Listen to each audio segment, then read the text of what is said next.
You're listening to 515, the Ultra Podcast, the show that invites you into the lives of people who make up the Ultra family. Here's your host for these conversations, Larry Ryan. Thank you, MJ. Today's episode has an incredible athlete who has competed in some of the world's hardest ultra events. He weaves in some great tips for your own training into his amazing story. I hope that you enjoy this conversation with Ferg Hawke as much as I did. People write to me at 515ultraman@gmail.com or reach out through Facebook to ask how they can support the show since it is offered for free.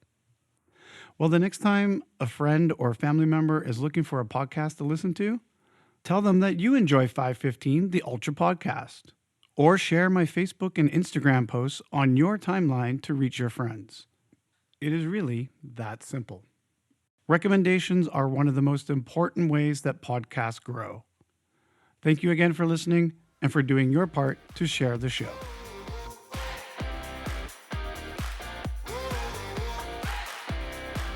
My Ohana guest today is one of Canada's best-known ultramarathoners. He has competed at numerous 50 and 100-mile races, including the Rose City 50, the Eagle 100, Western States. He's also raced the Marathon Des Sables and the 100-kilometer World Championship.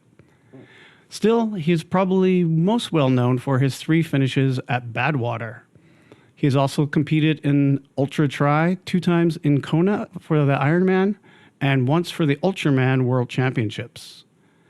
And he has also served on the Canadian National Triathlon Team in 1991 in Surfers Paradise, Australia. Joining me from just a stone's throw away in South Surrey, British Columbia, it's Ferg Hawke. Welcome to 515. Thank you. Thanks, Larry. Now, I didn't mention everything that you've done in that intro because your resume is quite extensive. So we'll get into all of those things in just a few minutes. But more importantly, since you and I are both Vancouverites or, living in the suburbs, I do have to ask you a question that is kind of Vancouver-centric, and I apologize to the listeners from around the world, which is now actually is now 66 different countries around the world, by the way. Thank you, listeners. This one's going to be Vancouver-centric. It's something that, we're obligated to ask each other. And that is, what is your gross grind time? Oh, dang. I have never really gone to the gross grind with the intention of trying to set my PR or whatever. But I do know the fastest time I've gone up there is 38 minutes, but it was after about a 3-hour training run up the Baden-Powell Trail and back. And then I started at the bottom and went up, and I was pretty fit back then, quite a few years ago. And I remember doing like a 38 something. Yeah. I always kind of wish that I had actually went there, rested, fit, and tried to, I might've got a minute faster. So, I always look at the gross grind time is almost bang on what your best 10K time is for most people.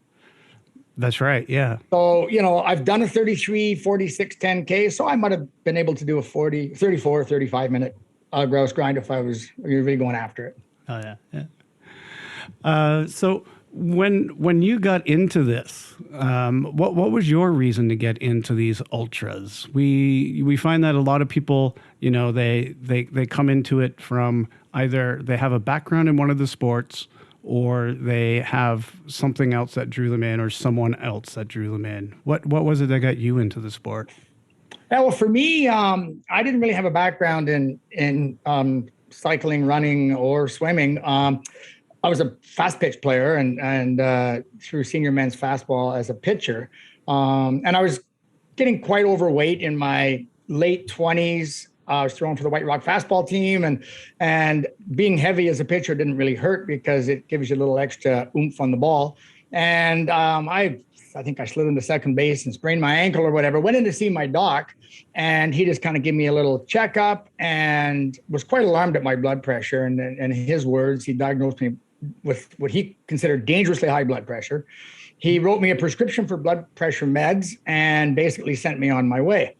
So I got home and I was a little bit kind of, taken back by this and scratched my head for a bit and decided rather than fill the prescription, I would, start changing my habits a little bit and eating better and maybe staying out of the beer gardens a little bit. And I knew I needed to lose some weight because I was probably 225 pounds. So I started running just to kind of facilitate the weight loss. And, I got into it sort of very recreationally for about a year or maybe two. And it was working. I was getting my weight down a little bit. And it was actually my brother that started training for the Vancouver Marathon. I went out and watched him in 88 and he ran the Vancouver Marathon. And I was quite inspired and thought maybe someday, I could do something like that too. And then I was starting to kind of lose a little bit of my motivation to run just for the sake of running to lose weight. So through his kind of coaxing, my brother Bill, I decided to sign up for, first of all, the Vancouver Sun Run, which was in 89. And that was in April. I ran my first Vancouver Sun Run. And then in May, I ran my first marathon, Vancouver Marathon in June. I competed in my first triathlon. I bought a bike and started swimming with Bill and did the Bellingham Triathlon in June. And then in July, I did my first Olympic distance triathlon. And then in August, I did my first Ironman. So I kind of jumped in with both feet. Yeah, that's an accelerated pace. It is. And I love the way, this newfound sport made me feel. I was down from like over 220 to right around 180 pounds. Blood pressure levels returned to pretty much normal. And I love the way I felt. And I've always been very competitive in whatever sport I've done. So I took that kind of competitive nature and applied it to this sport. And at the time was, running and then kind of triathlon at the same time and put a lot of time and effort and really took it serious. Read every triathlon book I can get my fingers on and tried to kind of, self-coach myself and figure out how to get this thing done. Yeah. And then by the mid 90s, you were topping the podium at a number of ultra runs. So you found your way into the ultra running community. I'm just going to name off a few here. These were all in 1995. So, and it's around the local community. Most of these are, within a few hours drive of where you're living. We have the Chuckanut Mountain 50K, where you place first. That's down in Bellingham. And then that same year, the Neenacker 50, which is just over in the North Shore. The Rose City 50 Mile Ultra, another first place for you. The Eagle 100 Mile, another first place for you. And that was here at Apex Mountain. So it should have been the 161 kilometer race, not 100 mile. I know these ultramarathoners like those mile distances. And then the 100K World Championships as well in 1995. Was Steve King also on that team in 95? No, Steve, it wasn't 95. I think the Worlds were a couple of years after that. Oh, okay. And I think the Eagles was a couple of years after that as well. So there was kind of a progression. I did my very first ultra was Chuckanut. 50K down in Fairhaven. I did that on a real whim. I was just hanging out with my buddy Rob Lang. We actually did a track workout on a Thursday night, and I wasn't doing any track workouts, and they were doing 200-meter intervals. So I went out there and did that with him. And then the next day I could barely walk on the Friday. But he had mentioned that he's going down on Saturday to do this. I forget if it was Saturday or Sunday, but to do this 50K trail race, which sounded kind of crazy to me. So I kind of bowed out and said, well, thanks. Sounds interesting, but no thanks. And then Friday night, I went, what the hell? It sounds like a pretty fun adventure. So I called him back and said, hey, listen, come pick me up on the way through. I'll come down and see what happens, see what I can do. And but to be fair, Chuckanut Mountain 50K, it was the inaugural one. There might have been 70 or 80 people in it. And it was a much more pedestrian race compared to today's race, which is pretty much a track meet. It's one of the most competitive 50K trail races in North America. And you get these guys like Hayden Hawks and, Max King coming there and running 3:30 for a 50K with 5,000 feet of climbing. It's pretty crazy, but I did manage to win the race. Surprised the hell out of myself. I think my neck was more sore than my legs from looking backwards to see where the guy that was, catching me and, about to pass me. So it was pretty exciting to enter my first ultra trail run and then end up winning it, which was kind of fun. Yeah. And then you went on, you've done that like 6 times or something. Is that correct? Yes. Yeah. And hitting the podium, I think, in pretty much every one of those. Yeah. The only time I didn't hit the podium, I ran down to Fairhaven from my house in White Rock when I was training for Badwater. So I did about a 35-mile run to the start line and then did the race. So that took a little bit of snap out of the legs, as you can imagine. Yeah. Yeah. Well, you back in those days, you did seem to put quite a bit of mileage on each year. So what sort of training were you doing at that time? Or were you just going race to race? Was that your training?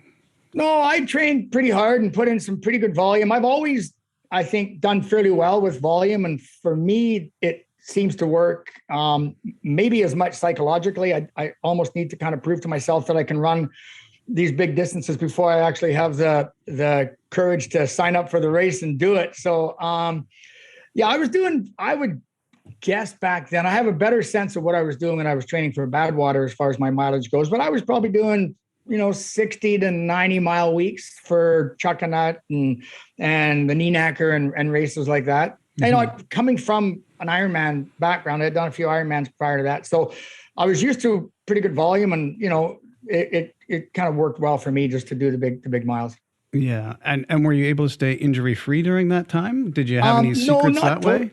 Not totally injury free. I had a pretty close relationship with Dr. Jack Taunton for a while, and he was a miracle worker. I kind of got all of the typical running injuries that a runner gets when he first starts out. And I kind of went from, 0 to a lot in a fairly quick time. So, right.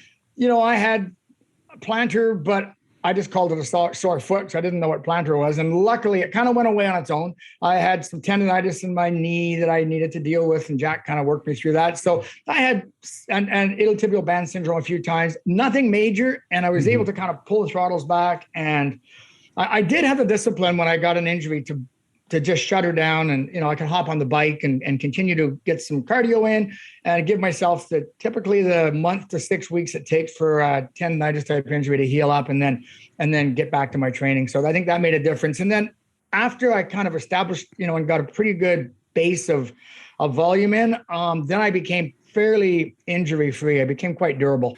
And today, no long lasting effects? No, I mean, physically, I'm still the hips are still working, the knees are still working. I'm still able to run, decent volume. Not what I used to, but I'm 65 in November, so I can't really expect to run the kind of miles I did back then. It just takes so much more time to recover as we get a little older, but no issues with anything that, I'd necessarily complain about anyways. And are you able to keep up with your son, who I understand is starting to take on a little bit more of these longer runs? Do you go out and train with him? Are you able to keep up? He was actually over here this morning with our grandson, and we had a great chat. And he reminded me of a run we did several years ago now down in Chuckanut, where he blew out his ankle trying to keep up to me. I was having a really good day, and I was running hard, and he wasn't nearly as fit as he is now, and he was desperately trying to keep up with me and ended up blowing his ankle out. And we kind of had a chuckle about that. So, but that was quite a few years ago. No, I am not able to keep up with him, not even close, but it's still cool. He'll give me a call and say, hey, I'm heading down to Chuckanut for a 3-hour run. You want to join me? And what that means is we drive down together. Yeah. I might run 4 or 5, maybe miles with him, maybe 2 or 3 miles with him. And then I cut him loose and I stumble around on the trails for a couple hours, and he does his thing. We meet back at the finish and maybe go to Stone's Throw for a quick beer and head her home. So at least we get to drive down and drive back together anyways. Oh yeah. Yeah. So and my daughter's also doing a lot of trail running and running. Oh, yeah. And she actually did a 50K. So yeah, she's kind of got the bug a little bit too. So this is, your son is Carter, your daughter is Connie. Correct. So then, it's starting to run through the family. What do they? Either of them have their eyes set on going after Badwater or something like that? Fortunately, no. Neither one. We raised these kids well, and neither one of them show any interest in doing Badwater. So that's great. I think I've been a good parent in that regard. But my son Carter has qualified for CCC over in Charmony at the UTMB. So he's doing the 100K version of UTMB next August, and we're all going to go over as a family and cheer him on, and I'll crew for him if there's an opportunity to do that. So yeah, he's stepped it up a little bit for sure. Oh wow! So yeah, keeping it in the family. And you were mentioning earlier also your brother Bill. He's a runner. He is. What kind of stuff has he done in comparison to you that you can brag about for your brother? Bill, he's he basically got me into this sport. So he's an easy person to blame when I'm having a bad day out there. But he's so funny. Like, I've always kind of had an attitude where, like, wow, that looks like a crazy event. These people are amazing. And Bill's always had the attitude, that looks like a crazy event. I'm going to do this. We're up at my wife, Cheryl, and I rolled into, this is pre-kids, rolled into Penticton in 1988 towards the end of August. And we had a heck of a time finding a room. Finally found a room. And we're like, what's going on here? And somebody behind the counter at the hotel we finally found said, well, this Ironman thing's going on. And I went, oh, wow, what's that? I didn't even know what it was, to be honest. Right, yeah. So they explained it was like the 2.4 mile run or swim and the bike and the run. And I went, wow, like how many days? And they're going, no, it's all one day. And I'm like, wow. So Bill had just gotten himself a bike, and he was doing some duathlons, and it was like the very first, tri bars, the old kind of Scott DH bars. And so he had a set of those things on his bike. And I was looking around and all these bikes had the same thing. So I phoned Bill and said, you got to get up here to Penticton. There's this Ironman thing going on and you're going to really dig it. So he comes up and we watched the race together. And I was like, that is nuts. These people are absolutely crazy. And Bill's like, yeah, I'm doing this next year. And I'm like, what? Like, so to try to prove my point, because he couldn't swim. He's the world's worst swimmer, or was back then. We hopped into the lake at Okanagan Lake, and we swam out to one of those little yellow buoys, which are like 50 meters offshore, and you can almost walk to it. It's maybe the last 10 meters you have to actually swim, and you almost drown. So I thought I'd proven my point that there's no way, he's going to follow through with this bad idea. He drove home on Sunday night because he had to work Monday morning. And Monday night, first of all, he had to go find where the pool was because he didn't know where the pool was. Found the pool out in South Surrey and started swimming Monday night. So that's how, kind of passionate and dedicated he was about starting his Ironman training. And then he somehow, over the next 6 months or so, tricked me into thinking it was a good idea. And I kind of reluctantly signed up for it myself. Yeah, there's always that devil on the shoulder, isn't there? And he's gone on, he did Ultraman Canada. Yeah. And I crewed for him there. He did Ultraman Hawaii and I crewed for him there. Mm. And that's kind of what got me thinking maybe Ultraman might be a good idea for me one day. Yeah. So he's been a bad influence on me.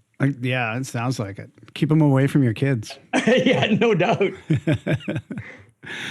Well, let's get into some of those more legendary ultras that you've done. Then you've done the Western States in 1998, and yes, you were 18th overall at that race. Tell us a little bit about your experience there at the Western States. Well, first, I probably have to just step back to the Eagle, which was my first 100-mile trail run. And prior to that, I was up in Penticton. I think just hanging out with some friends or whatever, and found out that there was like this 10-mile road race going on. So I competed in that. And then there was a wind-up party back at Steve King's house. At the time, he lived over, and I think it was Skaha Heights, kind of halfway down Skaha.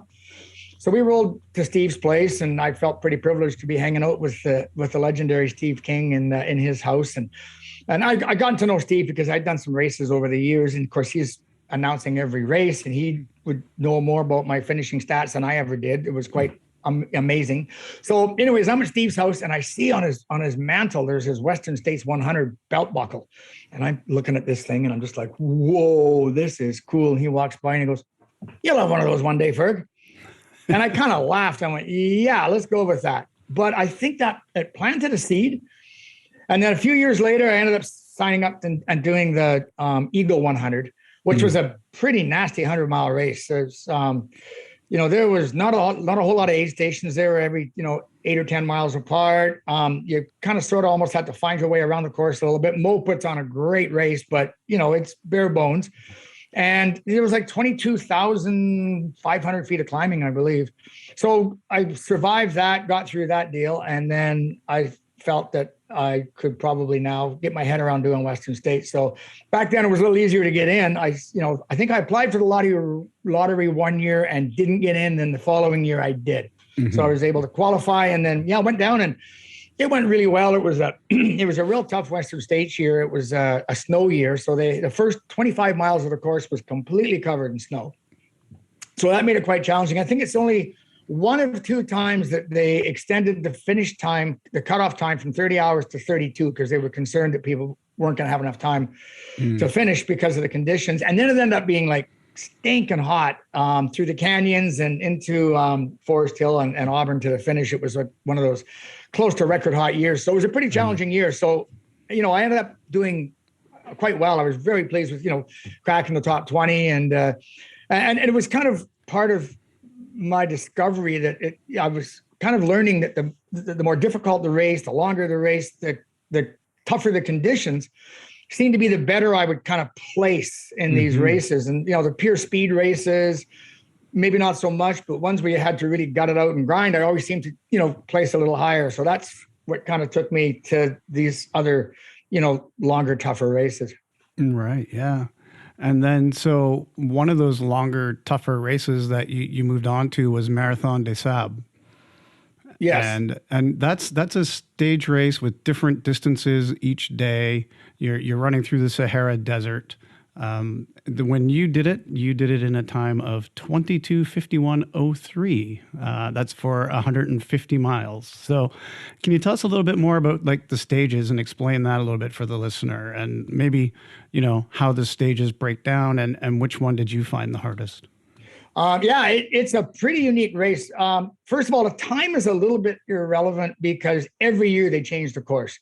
They have a different little area of the Sahara, and they change when the dunes are. They always try to do an ultra stage, so typically a 50-mile stage, and they always try to do a dune stage where it's usually around between 30 and 40K with tons of the big giant sand dunes that are in the Sahara Desert. And then, those would just fall out from under your feet, I'm assuming, as you're running. Yeah. They were really difficult crossing that. And throughout the whole race, you're going through areas where there's dunes, and then it's gravel and rocky, and then dunes again. So it ended up, the terrain was super, challenging. And then maybe luckily, but the conditions there as well were just terrible. They had brutal sandstorms, the worst sandstorms apparently they had up to that point in the race, where the visibility was down to like maybe 50 yards or 50 meters or less. It was pretty crazy. So the first day wasn't bad conditions wise. And typically the first day and the last day are a little bit shorter. So I think it was like 25K maybe the first day. And then the rest of the stages are around 40K. And then there's the 50-mile stage, usually day 5. The day after that, the day after that is technically a rest day. Or if it takes you through the night into the next day, I believe you have to 11 o'clock the following day after the start of the 50-mile stage to finish. So a lot of people run through the night into the next morning, but if you're lucky enough to get it done in the day, it's technically a rest day, and then there's a marathon stage, and then a shorter one to finish. Okay. And so my strategy was to try to run as fast as I could without working very hard and saving myself the best I could for that 50-mile stage. And then that stage, my goal was to just basically try to plan that off like it's an ultramarathon. It's a one-day deal. I figure if I got a rest day afterwards, I can get through that marathon. The last stage is shorter, like about a half marathon stage. So that was kind of my goal. So I started out, I think I was 30th overall after stage 1. And then stage 2, the sandstorms really picked up and the conditions got quite difficult.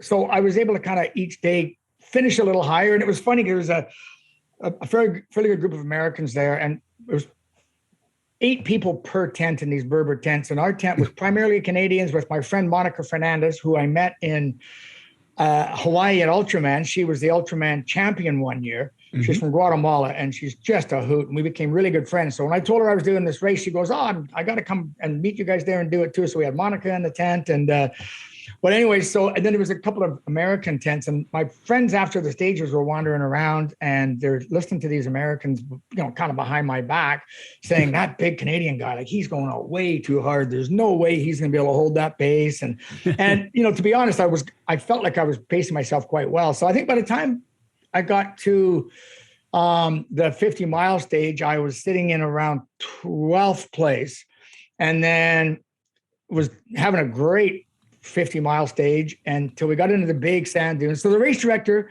Patrick Bauer, decided for this year's race, we're going to make it even more interesting. We're going to have the sand dunes and the long stage on the same day. So about like halfway through the long stage, all of a sudden we're going through about 20 kilometers of these huge sand dunes in a crazy windstorm. So the sand was blowing. And anyways, I got into the sand dunes, and they mark the course for you. But as soon as you get in the sand dunes, you can't follow the footprints of the person ahead of you because they disappear instantly. And there's nothing to really mark the course. So you're kind of on your own. And part of the mandatory gear list for this race is you have to have like an anti-venom kit, and you have to have a mirror, and you have to have a whistle, and you have to have a compass. But nowhere in the instructions did it say you had to know how to use a compass. So that was a bit of a glitch. I got into the sand dunes, and I pulled out this compass, and I went, yep, the needle's pointing that way. Well, I don't know what the hell I'm looking at here. So I kept going, and I found there was a checkpoint in the middle of the dunes, found that, and then I carried on. When I came out of the sand dunes, there was supposed to be a checkpoint, and there was nothing. And there was terrible viz. So I would kind of run to the right for maybe 200 meters and stop, and then run to the left. And I was kind of going all over the place, desperate, because I think I was up into about, fourth place or fifth place overall in this stage. And now I'm like, I'm losing ground here. And then I heard the helicopter, they have a helicopter there, flew over, and it was hovering off to my left. Right. And I'm thinking, I wonder if he's hovering over the aid station to give us a little bit of kind of an idea where to go. So I just ran towards the noise. Sure enough, found the checkpoint, went through. And then now it was about a 14K flat grind to the finish line on this old dried out lake bed. But the wind's probably blowing 40 miles, maybe 50 miles an hour right in our face. And I had sunglasses on that were caked in sweat and now sand. So I made a bad decision by taking them off, putting them up in my hat, and squinting to see where I was going. And it got starting to get dark. So they had glow sticks in posts about every maybe 200 meters. So you could kind of see the glow stick, get to it, and then go past it. You couldn't see anything. And I was squinting into this, and then you'd finally see it again. So that just became your whole world. It was kind of going glow stick to glow stick to glow stick. But what was happening is the sand was getting impacted into my eyes, and I was trying to rub it out. And I ended up basically almost going blind. Could barely see by the time I finally saw a bunch of lights, and they had lined up a bunch of Land Rovers to kind of guide us in. And I got to the finish chute, and I couldn't even find where the finish chute was. Somebody guided me in. And then the doctors took me into the medical tent, and they flushed my eyes out and basically put some solution in, taped gauze over my eyes, and told me that I'd lacerated my corneas, and just to go to your tent, lie down, and whatever. But you're self-sufficient. So I get to my tent. I'm the first guy back from our group. Meanwhile, they had poured all the solution on my shirt, and now it's down to about 3 degrees, and the wind's blowing. I can't even find my way into the tent. So I find my sleeping bag in my pack, but it was blowing so hard I was concerned some of my stuff was going to blow away. So I pulled my sleeping bag out, zipped my pack shut, couldn't make any food, couldn't find the food because my eyes were all taped up. So I just kind of slithered into my sleeping bag on the stand and just lied there and jackhammered and shivered for maybe, I don't know how many hours. And then my buddy Magnus from Vancouver, we've become really good friends since we kind of met for this race. He came in next, and he dragged me into the tent, and he cooked me a meal and kind of got me going again. And kind of rescued me a little bit. And that's nice. Had my eyes taped up the whole next day. The doctor said, like, the morning of the marathon stage, pull a tape off and you should be okay. I guess the tissue in the eyes are one of the fastest healing tissues in the body.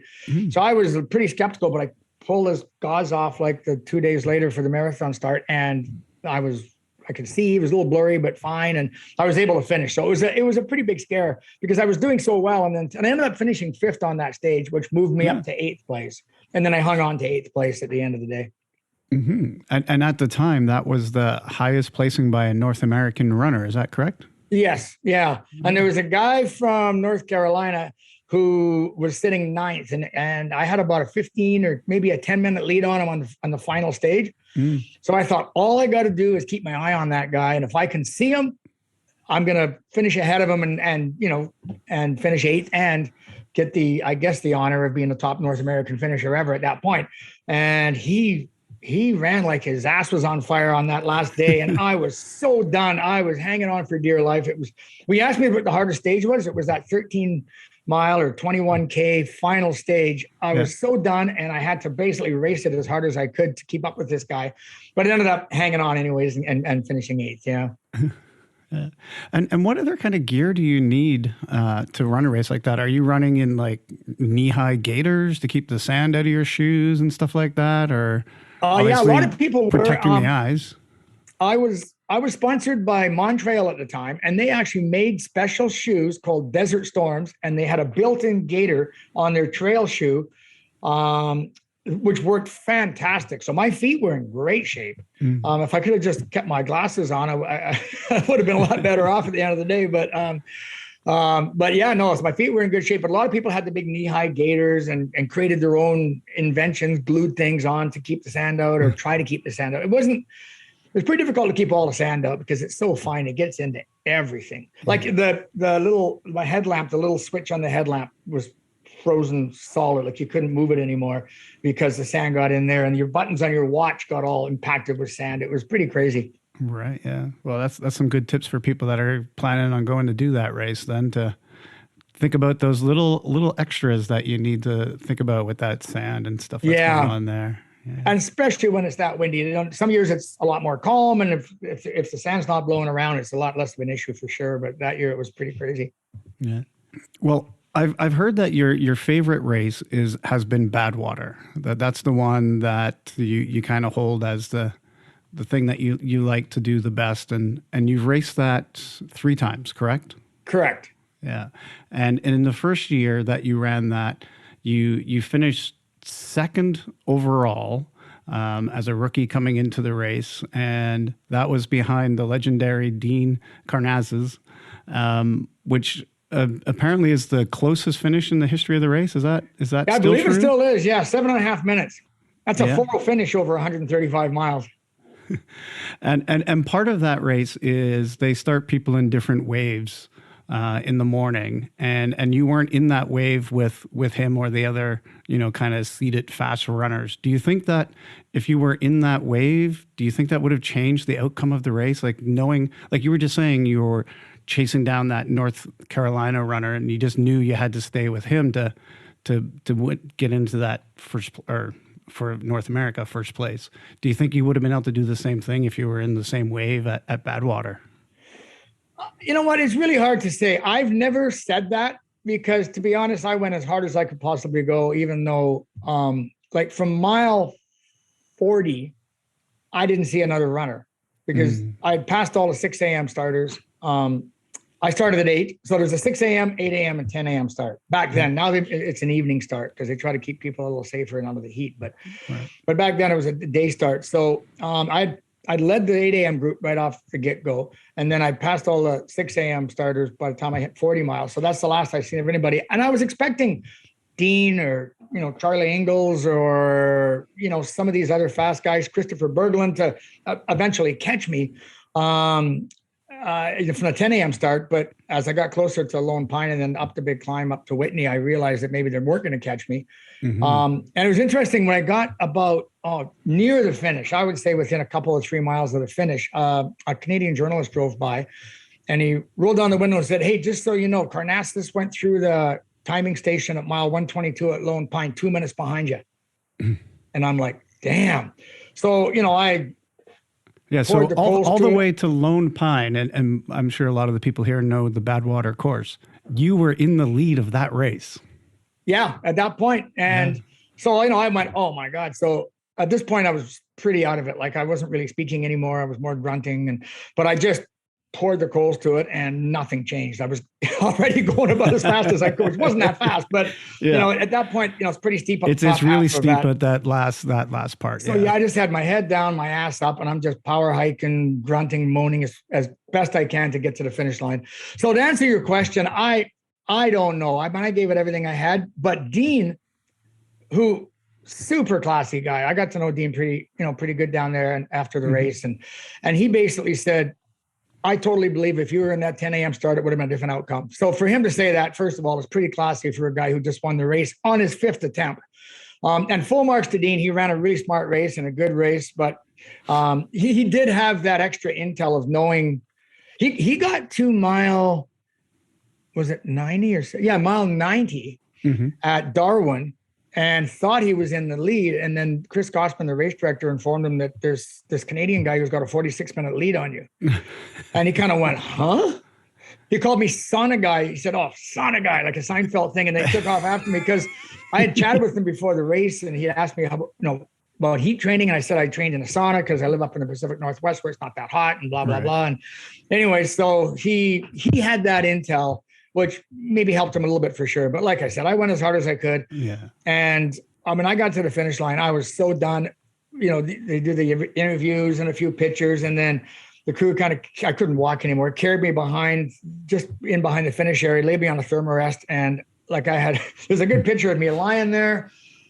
I can't move pretty much. I got a beer in my hand and I'm not really drinking, just waiting for hopefully 2 hours and a second to know if I won or not. And Dean, I get the noise, hey, Dean's coming. So they picked me up and carried me back to the finish line and plunked me in a chair. And I watch him finish looking like he just got out of the shower. He's, the hair's perfect. He's smiling away. And I'm just looking like I got ran over by a truck.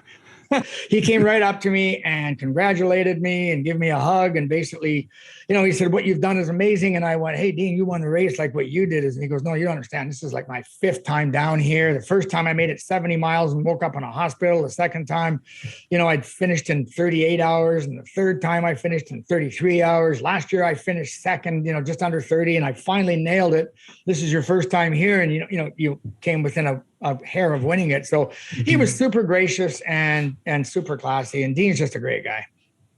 And did the moniker Sauna Guy, did that stick? Didn't stick. It was just Chris Kostman telling me that story. And he's like, oh, Sauna Guy. Well, in your documentary movie, The Distance of Truth, you actually show that idea of training with the sauna and things like that. And I'm not sure, I don't think you were the first person to do that, but you definitely picked up on it. Is that correct? Did you get that idea from someone else? I think so, yeah. I don't remember exactly. It's quite a few years ago, but I just felt that it was a no-brainer. I mean, I think the biggest thing I feared about Badwater, the distance, I ran a couple of 100-mile races, so 35 extra miles is a lot more, but it's manageable. I felt I could do the distance, and there's whatever 13 or 15,000 feet of climbing in Badwater. I've climbed a lot more in a race, so I knew that was going to be tough, but less worried about that. And for me, it was the heat that really, really concerned me. And even the Sahara Desert, they talk about it being the toughest foot race or one of the toughest foot races on the planet. It might get just over 100 Fahrenheit, so low 40s. But Badwater is a complete different animal. It's in July, middle of July, hottest time of year, and the highest recorded temperature on the face of the earth is in Death Valley, right where the Badwater course goes. I think it was 136 degrees Fahrenheit, maybe 56 Celsius. So, I was concerned about the heat for sure. So I felt living where we live here in the Pacific Northwest, it's going to be difficult for me to get any proper heat training in. So I built that sauna, and I literally trained in that thing for 3 months, almost every day. Started out at 45 minutes is all I could tolerate. And I made a couple of 3-hour sessions at 140 degrees Fahrenheit. So yeah, it worked I went down to Death Valley. Everybody's just moaning and groaning about the heat. And I'm thinking, feels pretty good. So I really believe it helped me. And I also did, every year I did Badwater, all 3 years I did Badwater.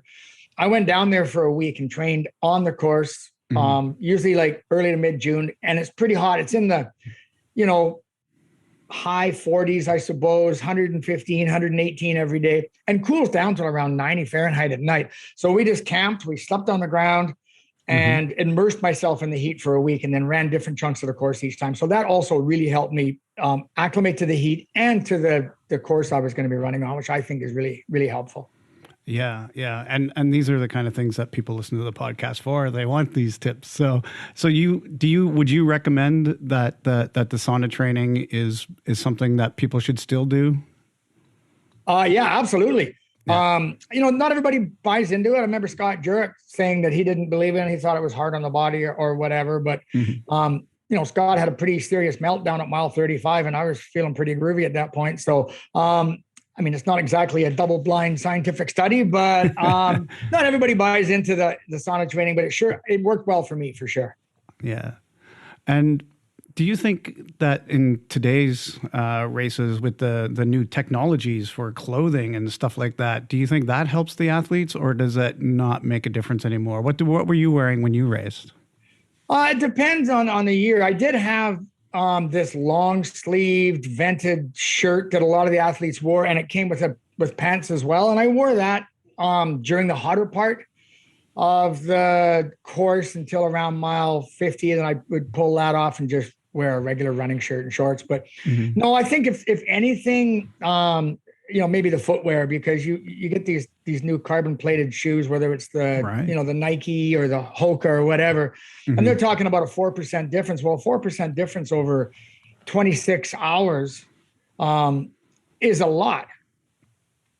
So, So maybe a little bit there, but no, I don't think, that's the cool thing about a running race and an ultramarathon versus maybe an Ironman. The technology, except for the shoes, are getting a little faster for sure. There's not much technology in running. You still got to get out there and put a foot in front of the other and suffer like everybody else. But you look at Ironman now, and I look at that old piece of crap I had as a bike, a 9-speed Cannondale. I paid $800 for it, training wheels on it, not racing wheels, and did decent times there. But I look at the stuff that guys are riding now, and it just blows my mind. It's probably a 15 or 20 minute difference just on the bike alone. Right. Yeah. Yeah. And you're talking about the carbon shoes, but over that distance, I think probably the ability to suffer is probably the bigger part of that. A carbon shoe is not going to get you past that. No, I agree. I mean, everything else still matters, but I think, you have to be willing to dig deep beyond what you ever believe you can. I think to do a race like Badwater, or at least to do well at a race like Badwater, you have to be pushing hard from the get-go, and you have to be willing to really suffer out there for a long period of time. Because, I mean, you hit the 30-mile mark and it's, 126 degrees. You're feeling terrible. Nobody's feeling great. And you still got almost 100 miles to go, or 105 miles to go. So, you have to be willing to suffer for a long period of time. Yeah. Well, going to Badwater allowed you to meet a number of the great ultra runners in the world, and you developed some friendships with those guys like Dean and Scott Jurek, Ray Zahab, David Goggins. Tell me about some of the exploits that you've been able to go on with these friends that you made now. Yeah, well, I mentioned Carno, Dean Carnassus. We just kind of instantly hit it off. He's just a super nice guy, and after the first race I did Badwater, and he beat me by 7.5 minutes. We get to the awards ceremony, and Dean shows up, and he's got his, small crew, his dad and his brother. And he had 2 young kids at the time, and both my kids were at Badwater. And he goes, Ferg, he said, man, I'm so jealous. How I didn't know if I should bring my kids or not, but I saw your kids were involved out there and your son crewed for you. That's so cool. Is it okay if I sit with you at the awards? I said, oh, that'd be great, Dean, because we got there pretty early. So he joins us, and he's just chatting away, and he takes Carter aside, and he's chatting away with my son Carter for the longest time. And then, later on, I say, what did Dean say? He just said, he just said that you should be really proud of your dad and what he's done. So yeah, just such a cool guy. And then when Dean did his 50 marathons in 50 states in 50 days, I flew down to Vegas and did the Valley of Fire Marathon with him. So we ran together, and, he was going at a pretty casual, like a 4-hour pace kind of thing. So we just, that's chatted casual away. For a lot of people. Yeah, well, I mean, back then I'd be lucky to get under 4 right now, but he was obviously really fit back then, and I was still rolling pretty good. So, and there were people that were really struggling to keep up with him, but he had to get it done and move on to the next one. So yeah, we just had a great chat and got to know each other even better, and just a great guy. And then Scott, I mean, he's a fierce competitor, obviously, and I didn't get to know Scott as well, but competed against him twice at Badwater. The second year I did Badwater, I finished second to Scott. Not quite as close of a finish, but at times it looked like it was going to be, because, man, at mile 35, he had a massive meltdown just before he got into Stovepipe Wells, and ended up soaking his head in his cooler. And then at mile 72 that's at Panamint Springs, he had basically, my friends were back watching, seeing what was going on with him. And I just passed him at that point. And he said, I'm done. I quit. I'm out. So it was looking pretty good for me at that point.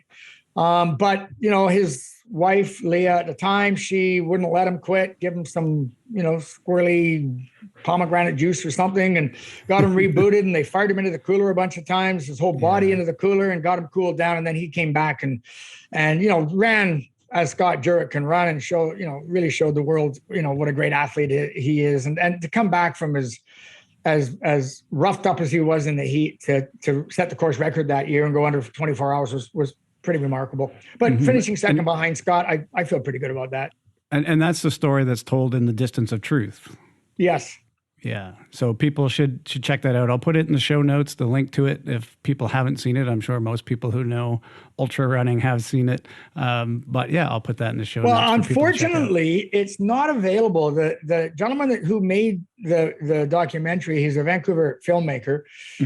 His company is called Page Turner Productions. He has had some health issues. So I think he made, I want to say 5,000 maybe DVDs, because this was a few years ago.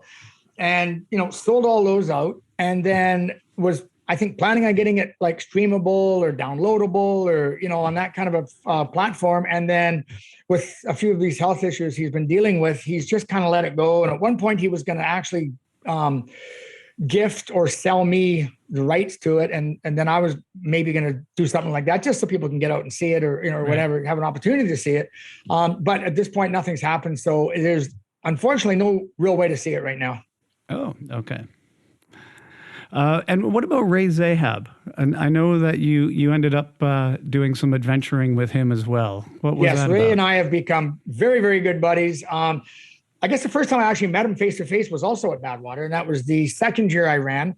And he was definitely one of the top contenders going in. He had had some really good finishes and some really tough races, like over in Africa and stuff. And he had ran the Marathon des Sables a couple of times and done quite well. So I definitely was keeping my eye out on him. But he ended up having a pretty rough time around mile 40. Got a little behind maybe on his hydration and got a little overheated or whatever. And ended up with I think like hyponatremia, or maybe what's the other one I'm trying to think of? Rhabdomyolysis, where like he was basically peeing black stuff. Right. And so he was having some serious issues and maybe, risk of having some kidney issues. So he tried to keep going, but ended up pulling the plug around mile 45, I think. But we talked a little bit there. And then it was maybe 3 or so years after that, he just called me out of the blue, and I was kind of following what he was doing. And he started this really cool youth-based foundation called Impossible to Possible. And he was taking kids on these great adventures. And he called me out of the blue, and we had a really good, like a 2-hour chat. It was like we had known each other our whole lives. And then he said, "Hey, listen, I'm looking for somebody to help me guide my next expedition in Bolivia with these kids. Are you interested in coming?" I didn't even ask him when it was or anything. I just said, "Sure, sounds good. I'm in." He kind of went, "Oh, cool." Marshall Ulrich at the time was doing it, but he had some commitments. I think he'd just written his book. And for anybody who doesn't know who Marshall is, he is the most legendary ultramarathoner on the planet. The guy has done everything that, won Badwater, I want to say 3 times. Badwater is not quite tough enough for Marshall. He decided to go to the summit of Mount Whitney, not the finish line, but the summit, and then turn around and come back to the start line. And that wasn't quite tough enough. So then did that twice. So he did a quad Badwater to like the summit of Whitney, back to the start line, back to the summit, back to the start line. Marshall is next level. He's done every eco challenge, and he's also summited Mount Everest on his first attempt. So like next level, legendary, cool guy. But anyways, Marshall was crewing for the I2P expeditions, youth expeditions, and couldn't make it. So coming out of the bullpen to bat for Marshall or to close a game for Marshall is a pretty cool thing. So yeah. And then I ended up doing, I think, 6 expeditions kind of back to back to back. We went to Bolivia, and then I think it was India to the Thar Desert and ran across there. We went to Botswana and ran across the Kalahari Desert and Utah, and just amazing. And it's a really cool foundation that Ray and his partner Bob Cox have put together. And they basically take these youth anywhere from like maybe 17 to 19 years old, between 4 and 6 of them at a time. And they run some of the places that Ray's ran that, has really changed Ray's life in a positive way. And they run a marathon a day, or sometimes even an ultra, for 4, 5, 6 days in a row, and they discover a whole bunch about themselves. And my job is to be a run guide and just, run maybe 100 meters behind them. And if there's any issues, they get into trouble, then I'm there to kind of help sort it out and just make sure they're safe. So yeah, it was just a thrill to be involved in those, and we had some really good times. Yeah. Sorry, may I? Yeah. And Ray wanted to get me into a couple of adventures that he was doing. I'm starting to get a little slower and a little longer in the tooth, and Ray's kind of sitting there in his prime, and he's like, he had crossed Baffin Island, I want to say 2 or maybe 3 times, and it's one of his favorite places on the planet. There's a Shake Pass in Baffin Island, which is about right around 100K, and it's remote. It's like way up in the Arctic, and like you're out there, you're hanging it out. And he convinced me it'd be a good idea to go with him for a summer crossing. And we were at the very end of August. And so we get up there, and but that's pretty far north. So the end of August is still probably getting on the edge of winter. Well, a little bit. It was cold, not cold. It was cold in the sense that like at night it might be around 3 or 4 degrees, and it would warm up to about 12. Yeah. And it was raining a little bit. So we get up there and we start running across this thing. And our goal is to go under 24 hours. And for 100K, that was well within our wheelhouse. We were thinking maybe even like under 20 hours if everything went well. And Ray says the only real issue is there's this huge river crossing right at the head of this glacier, just about halfway across, at the head of the, is it the Weasel River, I think, or the Owl? Maybe it's the Owl. Yeah, I think it's, the Otter River. Anyways, so we get to this part, and it's like about 1 kilometer wide with all these different braids. And, we took a long time to try to figure out where to cross because it was pretty deep. Finally kind of leaped in. It was up to about, almost my chest, so almost over Ray's head. And we each had a pole, and we got across this river. And then we went across all the little braids of the river. And the one at the very far end was deep as well. But we got across, dove onto the glacial moraine on the other side, climbed up, figured we had this thing in the bag. Keep on going. We got a little bit lost, kind of got ourselves around the lake, did about 3 laps around the little lake before we figured out what was going on. Carried on, and it was about 1 a.m. You could hear this roar of this river coming off, because all the glaciers were right there in this pass. They're just hanging there. Right. And it was raining and probably a little warmer than it even maybe should have been. So the rivers will go up and down really quickly. So we get to the Rundle crossing, it's called, and there's 3 braids of river there. So we get across the first braid. It's maybe, thigh deep, no problem. The second braid's maybe a little wider, a little deeper up to past the waist. And then the third braid's like, holy smokes. It's just a roaring. We got our headlamps on. It's so darker than the inside of a cow, because it's the clouds are right down on us. It's the middle of the night. So we thought, we got to try to get across this thing. So we get about 3/4 of the way across, and we're starting to lose our footing and get kind of pulled down the river. And this thing goes into a raging torrent that would not end well. Yeah. So we both kind of went, not feeling good about this, and we back out of there. And now we're basically stuck on this about a 2-meter wide gravel patch, about 50 meters long. So we just take off a bit of our wet gear. I had this little Mylar, like a bag I climbed into, but my core temperature was so low already that it didn't really help. And I lied there. I was bouncing off the ground. I was shaking so bad. And I thought, man, we're done. Ray's so used to this kind of thing. He wasn't even that bothered by it. I thought they were going to be finding me there, in a few weeks. But we got up around 5 a.m. It was just starting to get a little bit light, and it got colder overnight, and the river had dropped a little bit. So I couldn't, my feet, I took my shoes off. My feet had swollen so much I could barely get my shoes back on just from the cold. And I'm walking up and down this gravel trying to just warm myself and get my brain working again, because I was major hypothermic. Finally got everything organized, and we got into that stinking river again, and it was bad. But we made it across and got out the other side and survived the damn thing. And I was so happy I've never been so happy to get finished an adventure in my life. But it was an amazing adventure, and hanging out with Ray through that, and just seeing how calm and cool he was in these situations was really cool. And then the guy should be, he is a bit of a salesman, but he would make a fortune if he was a salesman, because somehow he managed to talk me into doing a winter crossing after I almost froze to death in the summer. Oh no, man, it's going to be really cool. There's no water. We're just going to be going across the ice, so we can walk right down the rivers. It's going to be super easy. And I'm like, oh, yeah, sounds logical. So went back, and again, we were going to do that in 2 days, and ended up taking us 3. And I got frostbite on my fingers, and my skin was all falling off. And it was like minus 50 with the wind chill there. And you're out there for 3 days and that kind of stuff. It was brutal, but survived that one as well. And he's trying to trick me into going back one more time. We'll see how that goes. He's trying to trick you into going again now. Oh, yeah. Yeah, okay. He just got back. He took a group there a while ago, and actually it went really well. It sounds like the rivers weren't too high. It's just hit and miss with the conditions, right? Yeah. But so it's one of his favorite places to go, and it is spectacular, man. It's a beautiful spot. Yeah. When you were doing all these races, you're retired now, but you were working for Air Canada at the time. At the Vancouver airport, were you just a couple days out jumping on a standby list and flying off to these places? Or were you getting discounted flights? Or I'm sure you took advantage of that to do all these adventures. Yeah, absolutely. You know what? It was so helpful for two reasons. The flights, for sure. I mean, it got a little bit stressful because you're flying standby. So if there's not a seat, you're not going.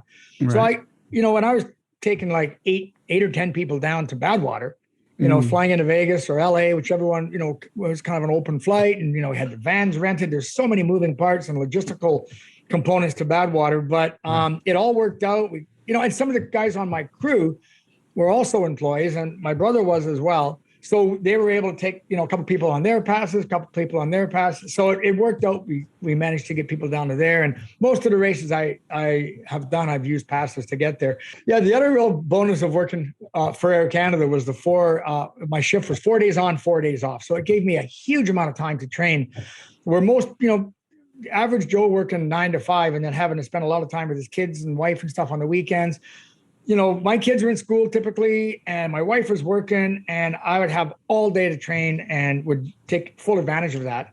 Mm-hmm. And then, when the kids had their sports, whether it was, Connie going to swimming or dance or whatever, or Carter going to hockey or baseball, and I was coaching some of that stuff, I was able to do that without being concerned or stressed about missing training. So that was a real advantage, having that 4 days on, 4 days off, for sure. Yeah, that's a big advantage in that kind of setting and trying to get that volume of training in, for sure. Yeah. How about David Goggins? You got any good stories on that one? Some I can tell, some I can't. Yeah, no, I had the good fortune of meeting Mr. Goggins the third year I did Badwater in 2006, and it was his first year down there. And as I always do, whenever I do any race, but especially Badwater, I look at the starting list and the roster and see who's in it and do my research and see who I need to be concerned about or keep an eye on or whatever. And I noticed there's a Navy SEAL. That guy's got to be pretty tough.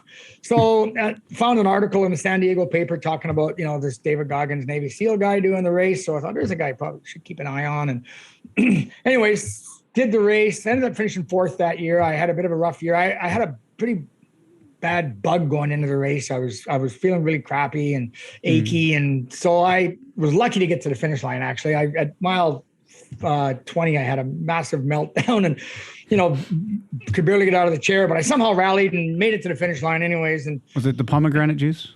Yeah, I didn't find any of that. I think I had a beer, but don't tell anybody that. But anyways, after the race, every year, this is the third year now, we've had this big party at the Dowell Villa where we stayed, which is the race headquarters. And like each year, my little team would grow. The first year, there might have been about 25 people down there from my area and from Canada to watch. I think the second year, there was around 40. And the third year, there was probably 45 people. So we just had the big Canadian pool party at the Dowell Villa the day after the race. And we're getting set up to do that again. And we're back up at the finish line, watching some of the last people finish and cheering them on. And this guy comes up to me, and he's like, he watches me limping around, and he goes, "Hey, how'd your race go, man?" And I'm like, "Oh, went, pretty good. And how'd you do?" And so I ended up, finished fourth. I was pretty happy. What's your name? And I said, "Oh, it's Ferg Hawke." He goes, "Oh, my athlete wants to meet you. His name's David Goggins. He really wants to meet you." I went, "Oh, okay. Well, I'm going to be at the Dowell Villa in about 2 hours, and we're going to start a little pool party down there. And so tell him to come on down. He's welcome." So Goggins shows up, and he just walks up, and we start talking. And literally 4 hours later, we're still talking. Well, he's doing most of the talking. I'm giving him a good listening to. But it was quite funny. And I'm drinking this crazy juice that my team had mixed up in our big Gatorade bin. They put vodka and tequila and fruit juice and I don't know what in there. It was ugly. But we're drinking that stuff and having a good old time. Goggins doesn't drink, but now I'm starting to get a little bit loose. So I'm kind of chirping him a little bit. I think he really liked that. Not a lot of people, I think, in the SEAL teams and in general population ever chirp Goggins. And like he says, "Hey, you got to do this next year, man, because we got to go head to head." Because he'd finished fifth, one spot behind me. I said, "Goggins, I just had the worst race of my life, and you had the best race of your life, and I beat you by 3 hours. Like, what's the point, man?" And he gives me like this cold stare. His eyes just get like he could, tear you apart. And then this big grin. He goes, no. Anyways, we kind of hit it off. He says, "Hey, if you ever want to come down, I'll take you onto the steel base and show you around." And I said, "Oh, that'd be cool." Mm-hmm. He says, "Well, just call me." So A couple of weeks later, I heal up a little bit from the race, and I called him up and said, "Hey, is that on?" He goes, "Anytime you like." And so I got 4 days off coming up. He goes, "Come on down." Go down, stay at his place. He takes me onto the SEAL base every day and onto the old course and meet all the guys on the teams. And it was amazing. Into the armory and playing with the guns. And it was pretty cool. So I think I went down 7 times over the next few years, and we trained together and just had we became really good friends. And after that, then I crewed for him twice at Badwater as his crew captain, and which was nice. a real fun experience. And man, so many good stories. Well, with all of these ultra experiences you've had and all of the ultra people that you've had the privilege of meeting and working out with and sharing these experiences with, for people listening to the podcast that are looking for, like, wow, what are the great tips from the great people of ultra? What you've mentioned a few already, but is there anything else that you learned, or maybe that you learned from some of these other people, that you would pass on to people that want to run, a 100-miler or more? Yeah, I mean, for me, because I always consider myself a fairly average runner or athlete in general, but I do believe I'm probably one of the best prepared at every race I've been at, including Badwater. There's some really, really good runners there. I mean, if you want to use a marathon as a standard, there's probably some 230 marathoners there, some 240 guys, and my best marathon ever was a 249. Mm-hmm. So you're looking at that. I believe it translates. So if you're that much faster, you just times it by 5, and that's how much faster that guy should be. But right. Typically I would beat a lot of these guys that were faster than me at some of these races. And I do believe it came down to preparation and specific preparation for what you're actually training for. Like when I did the race over in Morocco, and we had to carry a pack on our back for the full 6 days or 5 days of running. 6 days of running. Mm-hmm. I ran for like 3 months with a 20-pound pack on. It was fun, like the first day or 2 days, because, hey, look at me, I'm running with a pack. I'm like one of those adventure guys. And I thought I was pretty cool. And the shine wore off real quick. Your back's sore, you're doing a 20-mile run with a 20-pound pack on. But I knew it was going to help. So I did it, right? And it's the same with heat training for Badwater and some of the, I ran from my, this is a Vancouver thing, but from my house in White Rock to the highest point you can go on Mount Baker for a training run. So it's 74 miles with about a 6,000 foot climb, knowing that if I can't do that, why would I even be considering doing Badwater? So just putting in the work, the training, the preparation, and trying to be smart about it, and putting in the recovery weeks as well as your big blocks is so important. And I think a lot of people think that they can kind of get away with minimal training and maybe they'll have a good day. And I don't really believe in that. I think, the harder you train, the better you prepare, the less chance you're going to have of having a bad day, an off day, and the better you're typically going to do. And, Goggins taught me a really cool thing. And, I read before I ever met him, I read every book about Navy SEALs, because I'm always trying to kind of figure out like what makes people tougher than others. And the selection process of becoming a Navy SEAL is pretty fascinating. And, of maybe 350 guys that show up at Indoc, sometimes like there's 15 that actually make it through BUDS and become a SEAL. And these guys are all pretty tough guys. So, so there was a real kind of a common thread on these guys that make it through. They're typically not the best swimmers, or typically not the best runners, not the best athletes, but they'll never quit. They just get it in their head that they'll die before they quit. And so learning that and understanding it, then Goggins said that they learned in the SEALs, there's a 40% rule.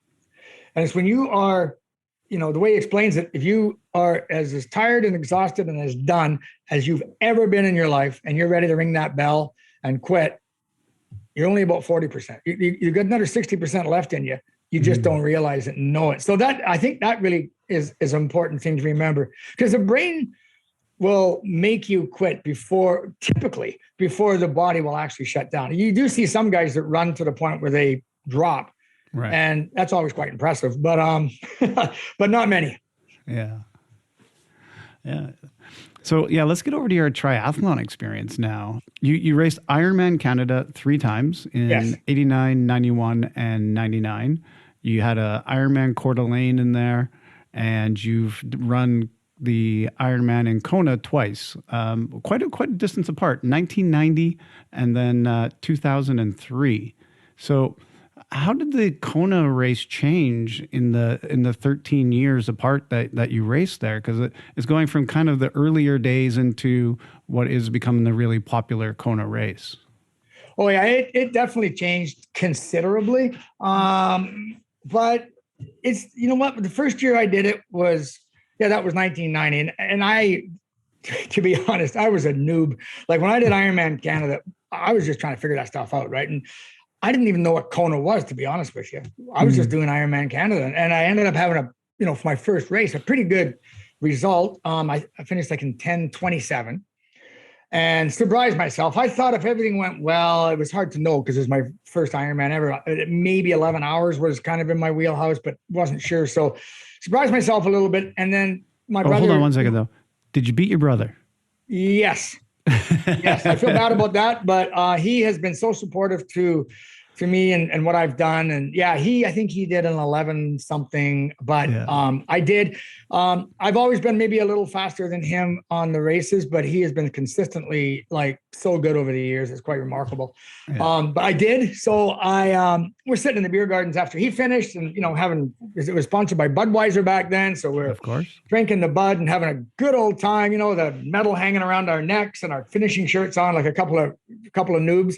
And somebody goes, well, what was your time? Like, I told me, well, he might have qualified for Kona. And I'm like, what's the deal with that? And they go, well, tomorrow it was different than the qualifying now, but they basically put a list down, the next morning, this big list. And if you qualify, you had the choice of competing that year or the following year.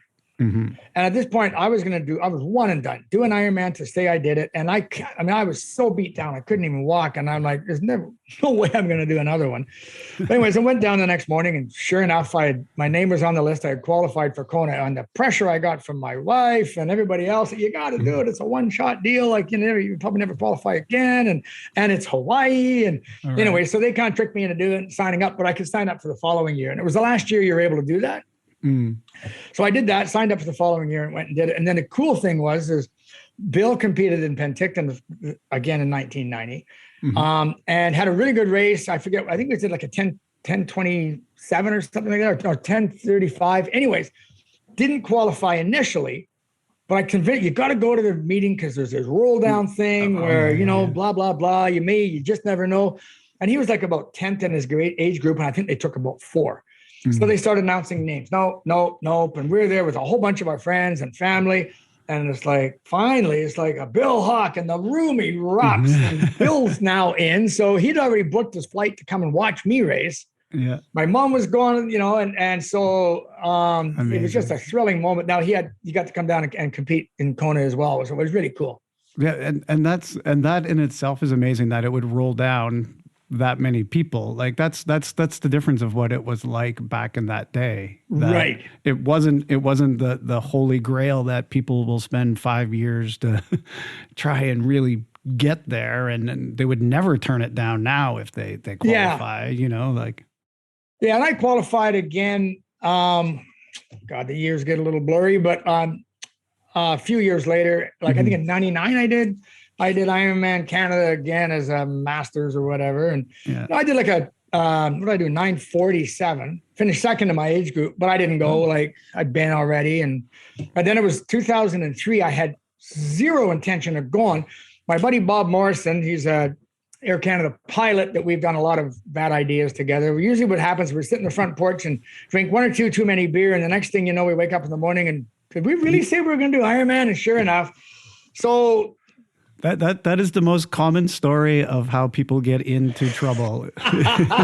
Yeah, he's a bad influence on me, or he would say I'm a bad influence on him. But somehow we decided, let's do one more. Yeah, because it was a pretty good gap, right? Yeah, and I had done the Marathon des Sables the year before, so I thought, hey, what the heck? So we signed up, and that was the inaugural Coeur d'Alene, and it was hot, man. Oh man, it was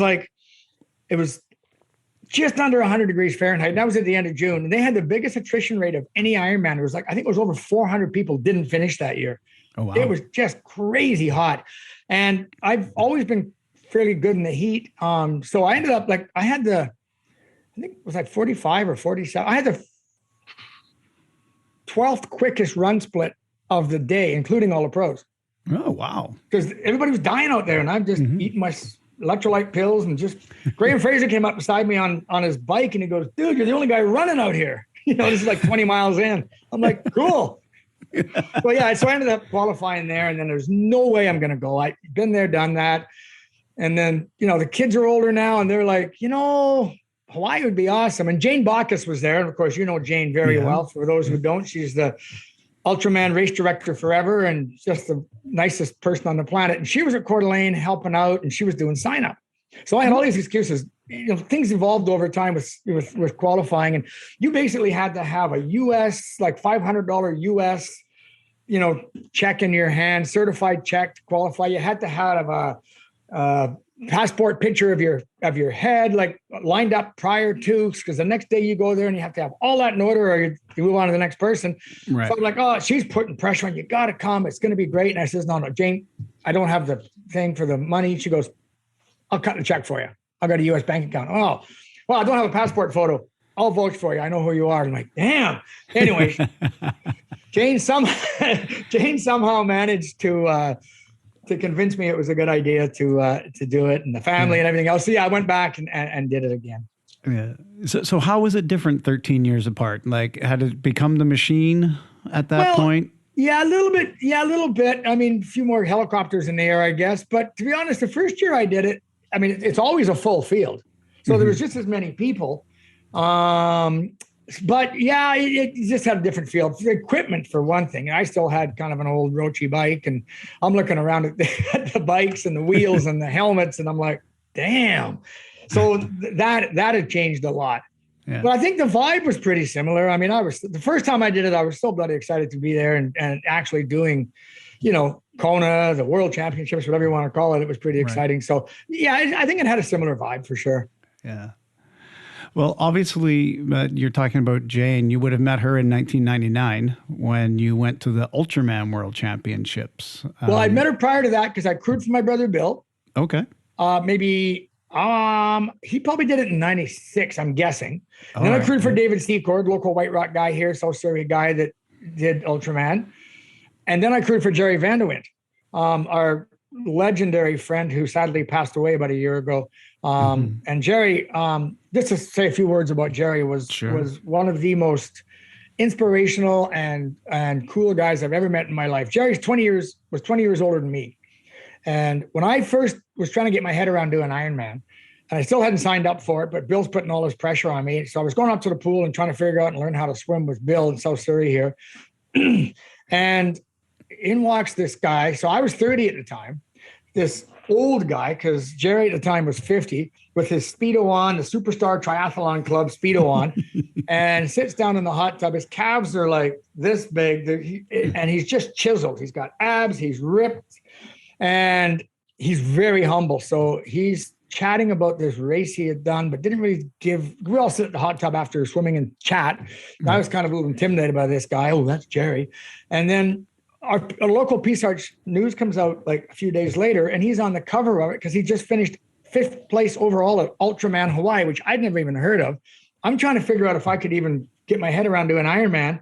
I start reading the numbers of this, and it's like, dang. Anyways, and then I had the honor of crewing Jerry so he did it when he was 50, finished 5th overall, 3rd fastest run, went back when he was 60, and I crewed for him then. And then I did it after that. So I crewed for Bill, for David, for Jerry, and then did it myself. So then you were already over there. You've crewed a few times. Again, I guess this comes down to you doing your preparation and knowing what to expect and how to do the race. And from the crew point, you've already figured out, oh, maybe this works better than this. I guess maybe you might have even wanted to upgrade your bike. But in 1999, you go to do the Ultraman World Championships, and you finished 3rd overall in a time of 23:41:16. And in that one, with your running background, you were 2nd on the run. So that's a good thing to hold coming out of the World Championship. Tell us a little bit about how the experience of Ultraman World Championships kind of ranks up there with all the great races you did, and maybe a story or two from your experience. Yeah, no. Ultraman was unbelievable. First of all, that for me, the attraction of Ultraman and some of the other races I've done that you have a support crew is that you have a support crew. And I've been on a support crew several times, and it just becomes us, not me, because running and triathlon and Ironman is such an individual sport. And often you almost have to be selfish in some ways to do well, because you're taking a lot of time out of other people's lives or whatever. And it becomes very me, I try not to ever, let that happen too much, but it's a bit of a reality. Yeah. And what I loved about Ultraman, and again, then some of the races that you have a support crew, is that it instantly becomes we. And I talked to the guys before the race. It's like, hey, the harder we work, the better we're going to do. The better you guys, look after me and hand me my bottles and take care of my needs, the better we're going to do as a team and all that. So that's such a special part of Ultraman, I find. And then having only 35 athletes in the race, you get to know everybody else's crews, and especially as you're crewing, because you're hanging around the same people and you're sharing things, and just that whole family feeling to it is so special. And I'm super competitive, so I'm not out there playing, but I love that feeling for sure. So the race went, I guess, beyond expectations for me. For sure. I still have the same old crappy Cannondale, but but it was working. It was quite a few Europeans that year, and these guys are pretty fast and they're strong on the bike. So on day one, the swim, I survived the swim. I'm not a very good swimmer at all, but I had a decent swim. I was like 3:05. And then you were better. You were 3:01. Dang. Okay. See, I'm getting old. I'm starting to forget these numbers. 3:01. Okay, well, that's pretty good. Anyway, so then I, get out of the water, get on the bike, and day one's a grind on that bike. You go straight up the hill, right out of the rattle, and then, and I remember because there's David and Jerry and Ryan and Bill on my support team, great friends, and I told those guys, like, don't.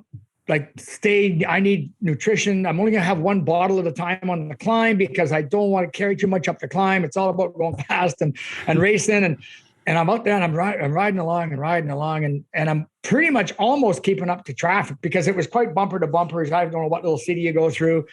And I'm thinking those guys aren't gonna be able to catch me for a while. Oh, well, I just got this. So I finally finished this bottle and now the traffic's starting to move. And I'm like, where are those guys? And then a fire truck goes shooting by the other direction, an ambulance. And now I'm starting to panic. Man, they've had a crash.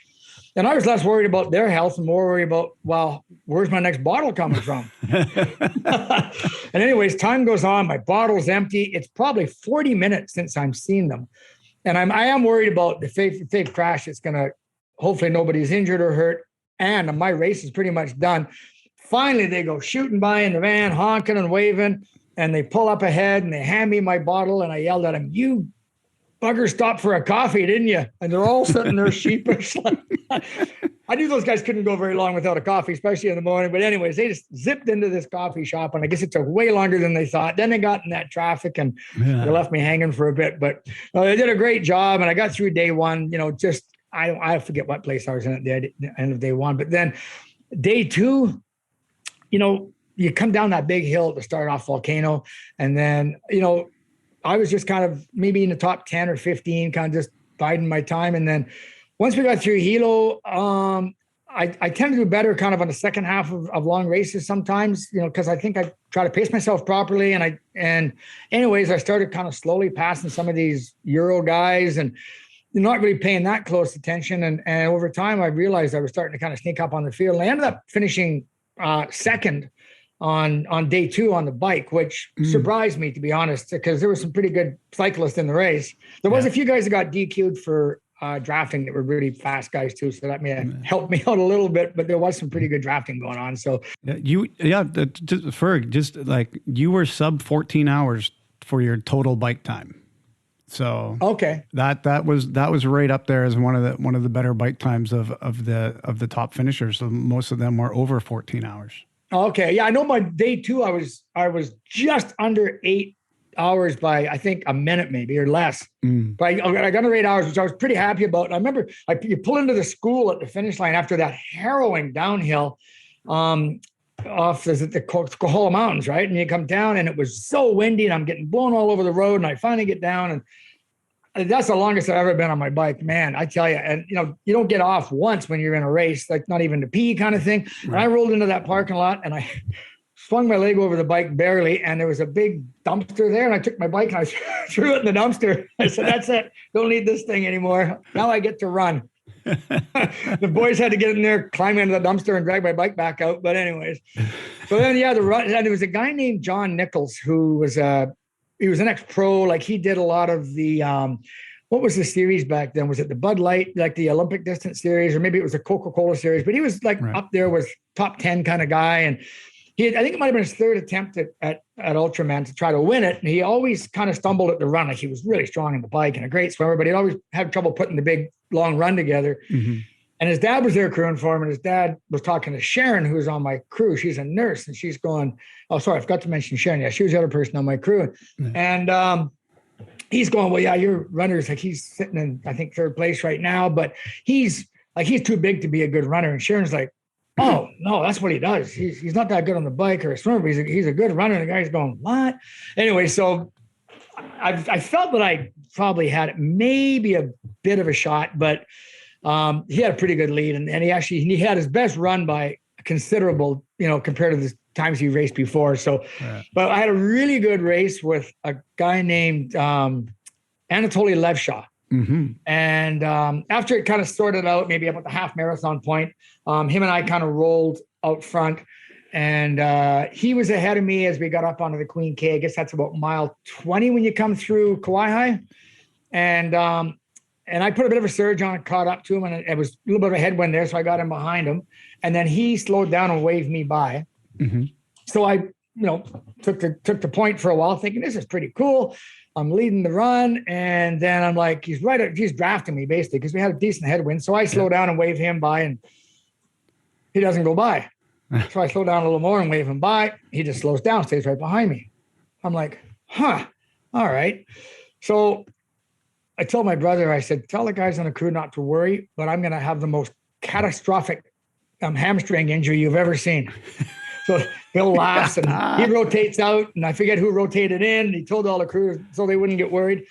I waved him by one more time. He wouldn't go by, and I'm slowing down a little bit. I don't want to slow down anymore because we're in a race. So I picked the pace back up, and he's right on my ass. And I go, I grab my hamstring and start hopping and limping.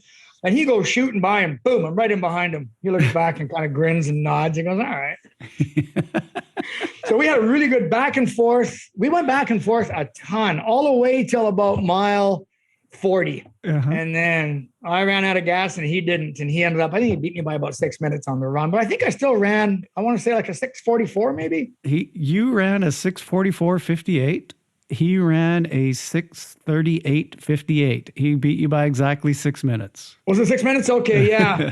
So I was trying to hang on. I mean, I would have been really cool to win the run part of it, but to finish second behind that guy, he was a great athlete and younger than me by a bit. So yeah, it was a great experience and a great result. And John, who you were mentioning, he ran a 7:44.50, but still won the race overall.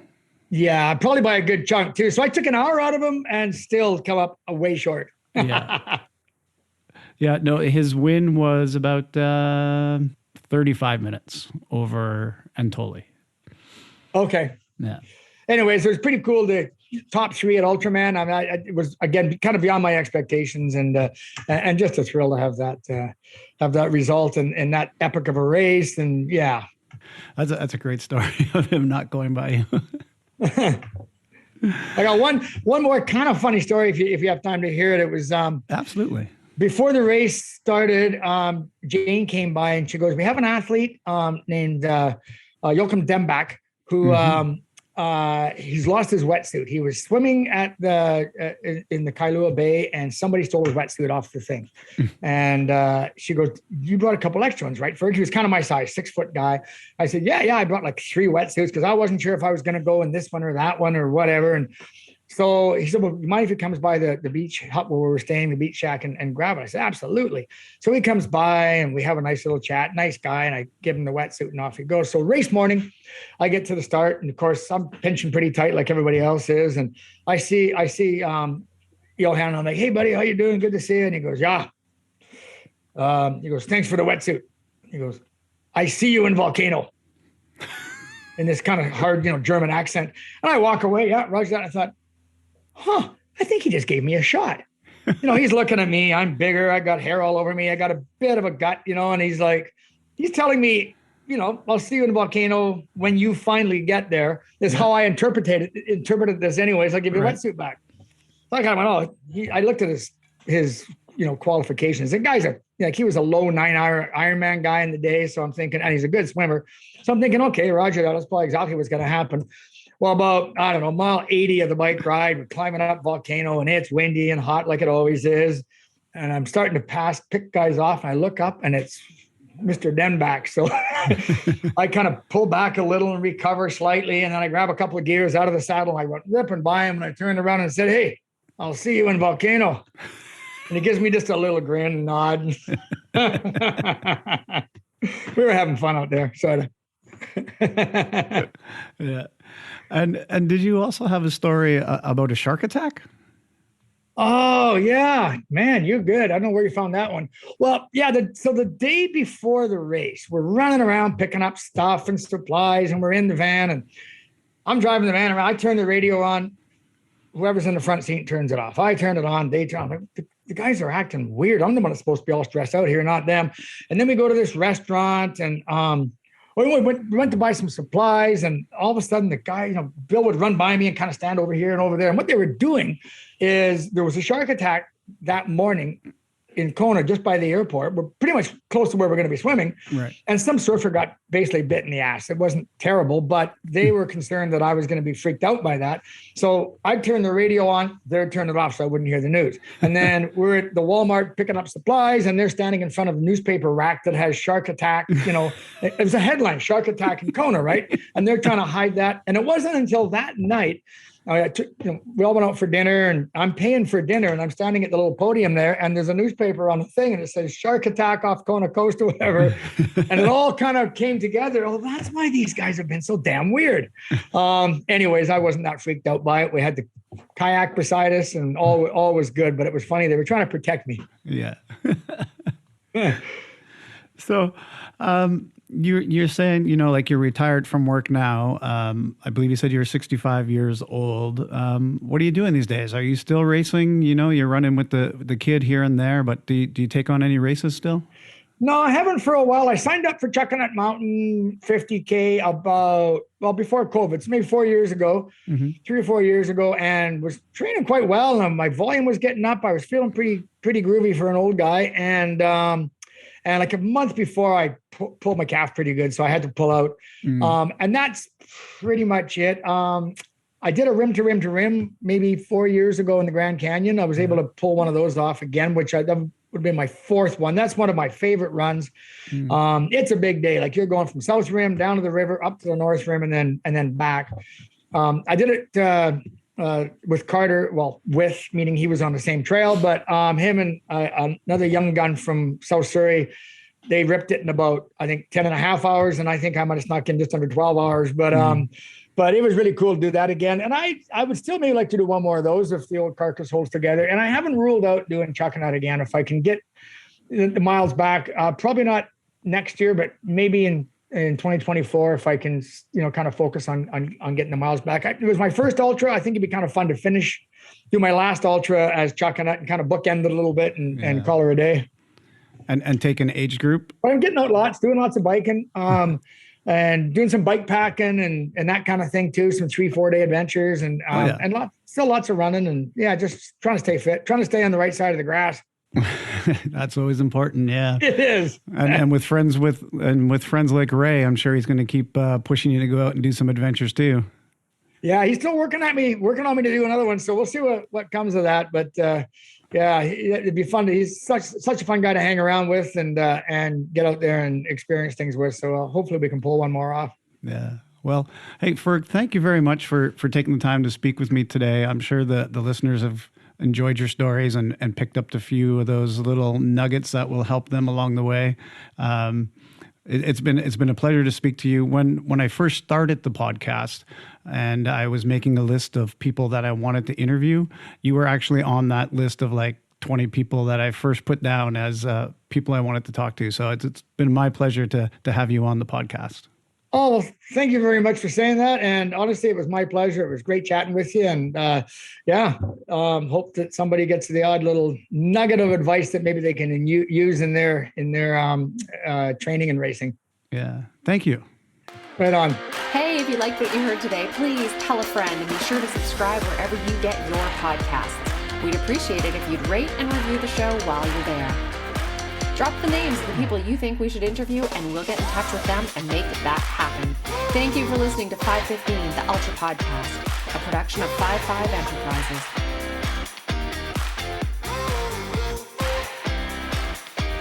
Now really, go subscribe now before you forget.